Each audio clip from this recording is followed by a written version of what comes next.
Benoorden Dokkum, onder de reek van Tenaat, had het dorp Hantem een 143 jaar oude moen in de polder die het opvalt.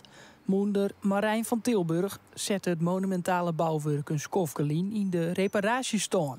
Maar de vjukken tussen de Rouw en Willesstoon in.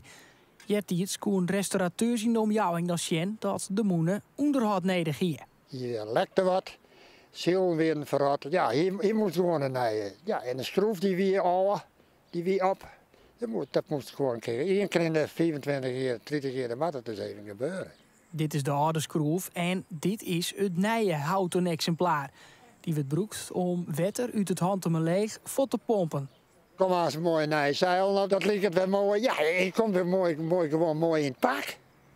De stilte in het loon, het is een echte poldermoen. Er zat er wijze, maar er is een water om te polderen. Ja, het is een stukje echt Nederland. Dit weer Nederland vroeger. En ik al binnen de plaatsjes hoe het mooi. Het ontbreekt de moeder aan één ding. Het is prachtig mooi weer op te fietsen. Het is prachtig mooi weer op te kuieren. Maar het is slecht weer voor de moenen. Ja, ik ken er echt niks van dran. Hij komt net in beweging, Joert. Nee, we hadden bezocht, maar het wil net. Nee. Maar hij is dan ook wel een echte leerfavor. Ik vind het heerlijk. Als er wien is, dat weet je. En als er water is. Ik wil hem net niet ruilen van mijn vrouw, maar ik ga soms wel eens. Dan hak ik me te weefel en denk, wat maak ik nou? Daar komt nog voor de moeders van mijn vrouw en van mijn bed.